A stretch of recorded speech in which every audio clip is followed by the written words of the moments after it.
Assalamualaikum warahmatullahi wabarakatuh. Alhamdulillahi rabbil alamin. Wassalatu wassalamu ala asrafil anbiya'i wal mursalin. Sayyidina wa maulana Muhammadin wa ala alihi wa sahbihi wa alaina ajma'in.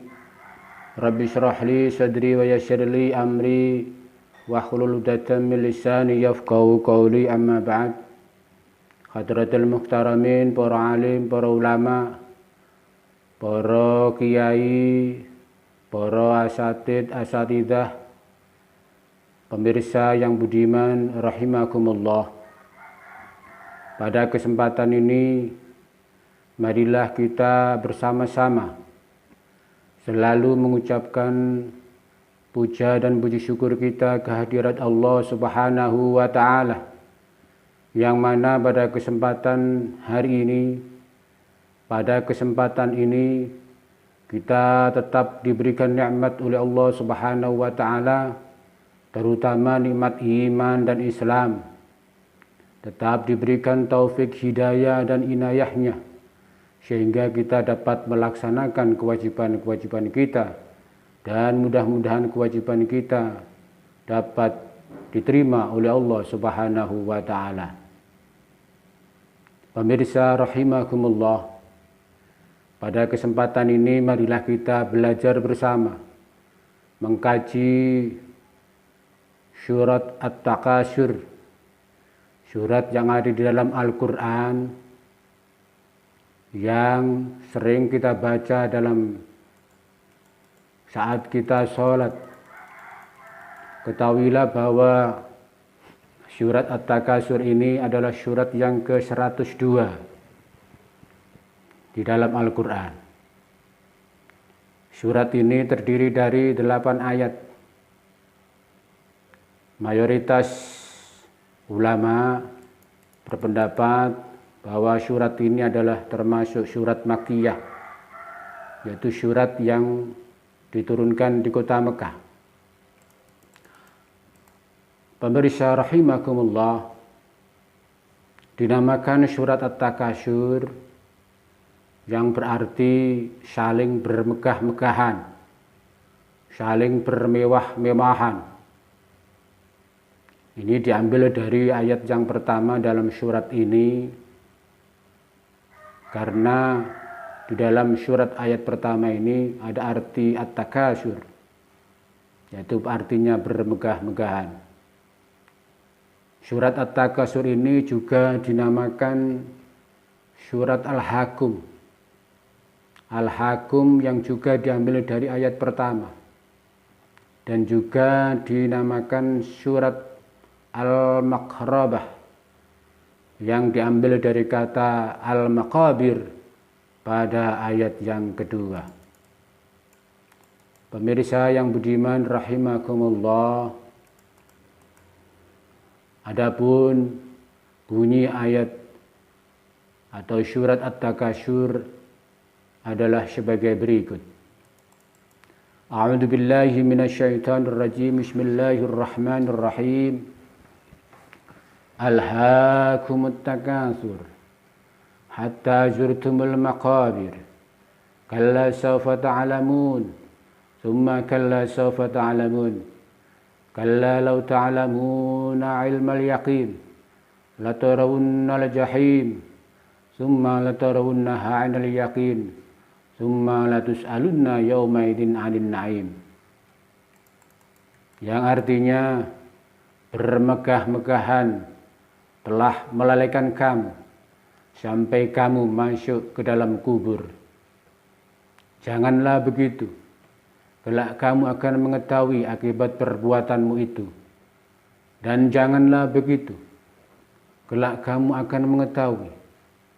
Janganlah begitu, jika kamu mengetahui dengan pengetahuan yang yakin, niscaya kamu benar-benar akan melihat neraka jahim. Dan sesungguhnya kamu benar-benar akan melihatnya dengan ainul yakin. Kemudian kamu pasti akan ditanyai pada hari itu tentang kenikmatan yang kamu lakukan bermegah-megahan di dunia itu. Pemirsa yang budiman rahimakumullah, adapun sebab turunnya surat At-Takatsur ini, asbabul nuzulnya adalah sebagai berikut. Surat At-Takatsur ini termasuk surat Makkiyah, sebagaimana yang saya sebutkan di atas tadi. Menurut pendapat mayoritas ulama, termasuk salah satunya adalah Ibnu Katsir, sebagian pendapat menyebutkan surat At-Takatsur ini merupakan surat yang ke-16 yang diturunkan kepada Rasulullah SAW, yakni setelah surat Al-Kautsar atau sebelum surat Al-Ma'un. Ia diturunkan dengan mengecam orang-orang yang saling berlomba-lomba untuk bermegah-megahan serta membangga-banggakan harta, saling berkompetisi dalam gemerlap duniawi. Mereka lalai dengan nikmat yang abadi, yaitu nikmat akhirat yang abadi nanti. Pemirsa yang budiman rahimakumullah, ada asbabun nazil yang lain yang juga dicantumkan dalam tafsir Ibnu Katsir dan dalam tafsir Al-Munir, bahwa Ibnu Abi Hatim meriwayatkan dari Ibnu Buraidah. Dia mengatakan ayat ini turun berkenaan dengan dua kabilah dari kalangan kaum Ansor, yakni Bani Haritsah dan Bani Harits. Mereka saling berbangga dan memperbanyak harta. Satu kabilah mengatakan, adakah di antara kalian orang seperti fulan bifulan? Ada orang yang seperti fulan bifulan. Kabilah satunya juga membalas seperti itu. Mereka saling berbangga dengan menyebut orang-orang yang masih hidup pada saat itu. Kemudian mereka berkata, mari ikutlah kami ke kuburan. Lantas salah satu dari dua kabilah itu mengatakan, adakah di antara kalian orang seperti fulan bin fulan bin fulan? Mereka berkata saling menunjuk-nunjuk kuburan tersebut.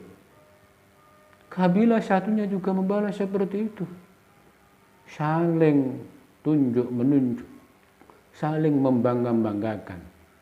Kemudian Allah Subhanahu wa taala menurunkan surat At-Takatsur ini kepada baginda Rasulullah Muhammad sallallahu alaihi wasallam melalui malaikat Jibril, yaitu turun surat At-Takatsur.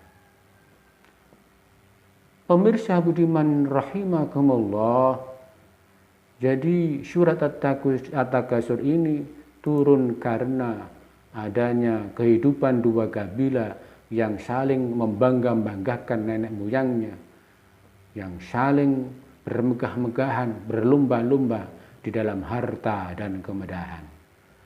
Dalam harta dan kemegahan. Pemirsa budiman rahimakumullah, adapun tafsir dari surat At-Takatsur adalah sebagai berikut. Tafsir yang akan kami sampaikan ini adalah merupakan intisari dari tafsir-tafsir seperti tafsir Ibnu Katsir, tafsir fi Zilalil Quran, tafsir Al-Azhar, tafsir Al-Munir, dan juga termasuk di dalamnya tafsir Al-Misbah. Namun secara umum di dalam tafsir ini menyebutkan bahwa surat At-Takatsur ini mengecam kepada mereka orang-orang yang lengah dengan gemerlap duniawi dan kebanggaan akan materi yang banyak itu, yang fana itu. Kemudian surat ini mengingatkan tentang kesudahan bagi manusia atau mereka yang berbuat semacam itu. Pemirsa budiman rahimakumullah, surat At-Takatsur yang pertama, Alhaakumut Takatsur, bermegah-megahan telah melalaikan kamu. Mari kita lihat biar lebih mantap bagi kita tentang tafsir daripada surat yang pertama ini, ayat yang pertama ini. Kata al-hakum berasal dari kata laha yalha, yang artinya menyibukkan diri dengan sesuatu sehingga mengabaikan hal lain yang lebih penting. Kata at-takasur berasal dari kata katsra, yang artinya banyak. Katsira artinya banyak. Kata at-takasur menunjukkan adanya dua pihak atau lebih yang bersaing. Semuanya memperbanyak. Sehingga yang satu mengaku memiliki lebih banyak daripada yang lain. Menurut Hasan al-Basri, bahwa bermegah-megahan dan saling berbangga dalam ayat ini adalah dengan harta dan anak-anak mereka. Sedangkan menurut Syekh Wahab al-Zuhaili menafsirkan daripada ayat ini, yaitu tentang mereka yang disebutkan karena berbangga-bangga dengan harta, keturunan, dan kawan. Sibuk dengan memperbanyak hal itu, memalingkan mereka dari beribadah kepada Allah Subhanahu wa Ta'ala dan beramal soleh untuk kehidupan akhirat nanti. Kemudian surat atau ayat yang kedua, hatta zurtumul maqabir, sampai kamu masuk ke dalam kubur. Kata zurtum seakar dengan kata ziarah, yang artinya kunjungan, memberikan isyarat yang lembut bahwa hingga mati dan dikuburkannya manusia di dalam dunia ini, tetap saja ia hanyalah ziarah atau kunjungan. Kematian bukanlah akhir, justru kematian merupakan awal dari kehidupan yang abadi, yaitu kehidupan di akhirat kelak. Sementara kata al-maqabir yang bermakna, yang semakna dengan maqbarah, yang artinya tempat pemakaman, maka sebagian ulama berpendapat kata ini dipilih agar terjadi penyesuaian bunyi akhir ayat. Namun pendapat itu tidak memuaskan karena penyesuaiannya juga bisa terjadi jika digunakan dengan kata kubur. Pemirsa yang budiman rahimakumullah, kata al-maqabir hanya digunakan sekali di dalam Al-Quran, yaitu hanya pada ayat ini, ayat yang kedua dari surat At-Takasur. Menurut pakar bahasa Mesir, yaitu binti Asyayatin, satu tempat pemakaman disebut qabr, yaitu bentuk jamaknya adalah kubur. Bentuk jamak dari sekumpulan kubur adalah maqbarah. Di sini ada pelipat gandaan beruntun yang menyesuaikan dengan kencaman memperbanyak yang digandung di dalam ayat pertama At-Takasur. Orang yang dikecam Allah terus sibuk berbangga-bangga dan bermegahan sehingga ia mati dan masuk ke dalam kubur. Padahal harta yang diperbanyak, harta yang dibangga-banggakan itu tidak akan dibawa ke dalam kubur. Sebagaimana sabda Rasulullah SAW yang artinya adalah bahwa mayit akan diikuti 3 hal. 2 hal kembali, 1 hal tetap bersamanya. Dia akan diikuti oleh keluarga, harta dan amalnya. Keluarga dan hartanya akan kembali, sedangkan amalnya akan tetap bersamanya. Rawahu Bukhari Muslim. Pemirsa yang budiman rahimakumullah, sementara tafsir dari surat At-Takasur ayat yang ketiga, kalla sawfa ta'lamun, janganlah begitu, kelak kamu akan mengetahui akibat perbuatanmu itu. Jadi setelah mengecam perbuatan itu, Allah Subhanahu wa Ta'ala mengingatkan agar sekali-kali jangan melakukan perbuatan berbangga-bangga dan saling berlomba memperbanyak harta. Syekh Wahab Al-Zuhaili menjelaskan bahwa dalam ayat ini berbangga-bangga dan saling bermegah-megahan itu menyebabkan saling tidak menyapa di antara mereka, saling hasud, saling dengki, saling benci, menelantarkan amalan akhirat dan umat serta tidak memperbaiki budi pekerti. Maka semuanya itu kalian akan mengetahui semuanya itu pada hari kiamat yang akan datang. Pemirsa budiman rahimakumullah, selanjutnya pada ayat yang keempat, summa kalla sawfa ta'lamun. Dan janganlah begitu, kalau kamu akan mengetahui. Di dalam ayat ini ditegaskan sekali lagi. Al-Hasan mengatakan bahwa dalam ayat ini terkandung pengetahuan ancaman, terkandung pengertian ancaman, sesudah ancaman. Jadi sudah diancam lagi, jangan begitu. Jangan sekali-kali melakukan perbuatan berbangga-bangga dan saling berlomba memperbanyak harta. Sebab kelak kalian akan mengetahui akibatnya. Penekanan yang kedua kalinya dari ancaman setelah adanya ancaman. Dilarang oleh Allah Subhanahu wa Ta'ala, janganlah sekali-kali melakukan perbuatan berbangga-bangga dan bermegah-megahan.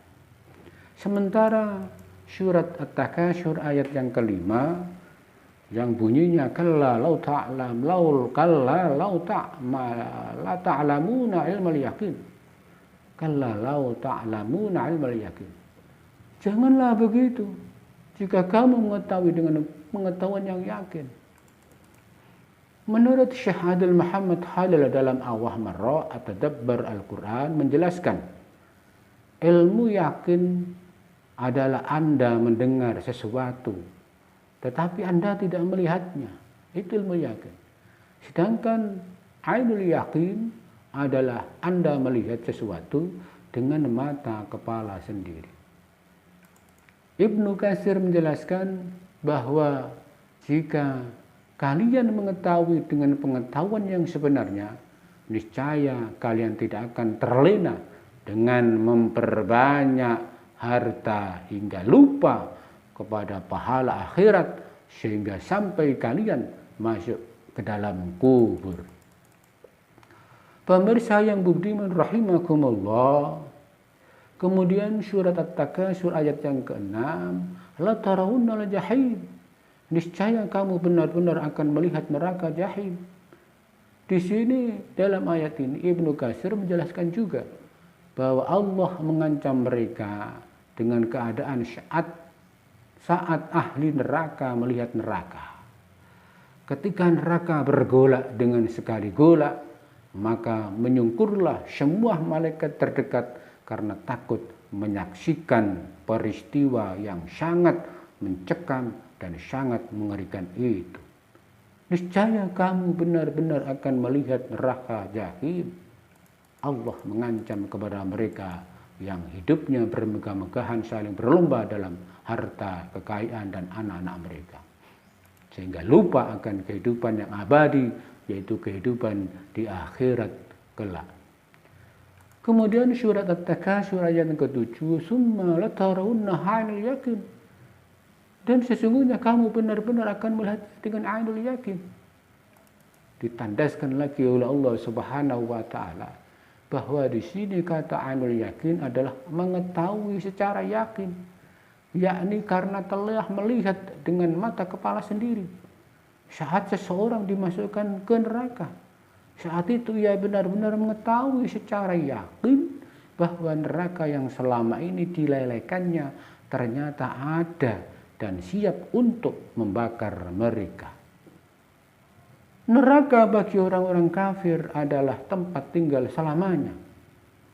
Sedangkan bagi orang mukmin yang masuk ke sana, ia hanya tempat tinggal sementara karena ia pasti akan dimasukkan ke dalam surga Allah Subhanahu wa Ta'ala. Dimasukkan ke dalam neraka dulu, kemudian baru dimasukkan ke surga Allah Subhanahu wa Ta'ala.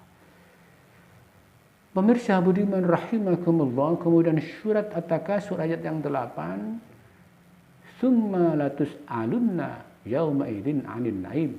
Kemudian kamu pasti akan ditanyai pada hari itu tentang kenikmatan yang kamu megah-megahkan di dunia itu. Pemirsa budiman rahimakumullah, kata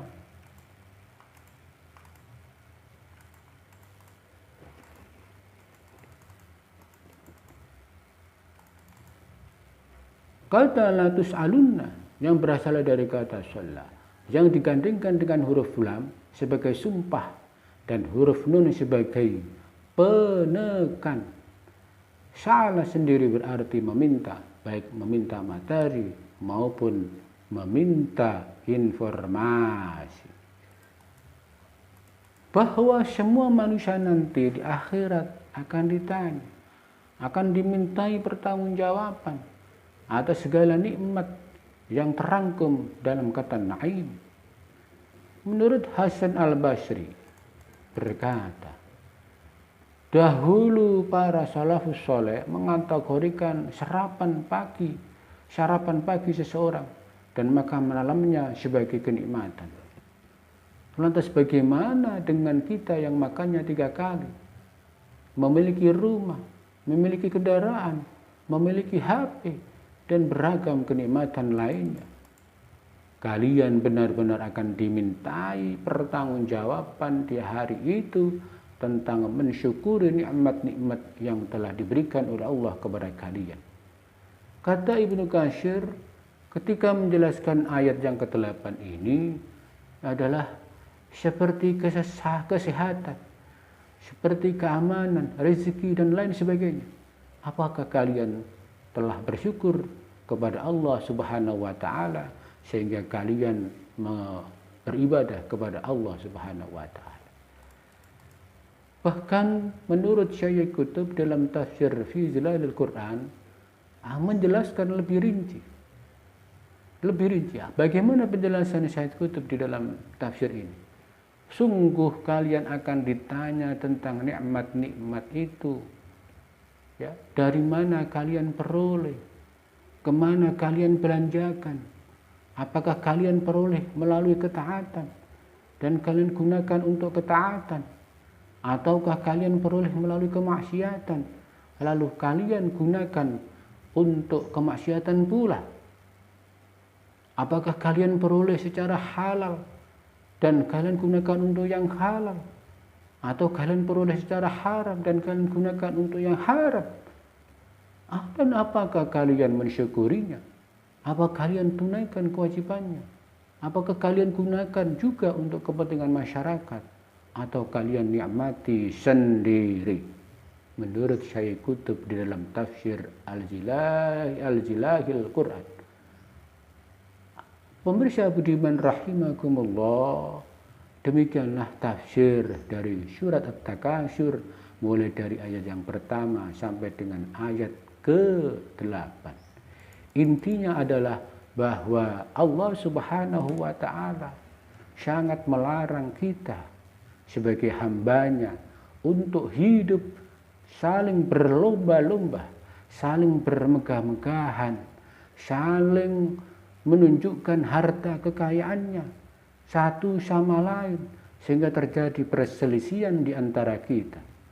Pemirsa yang budiman rahimakumullah, maka janganlah seperti itu.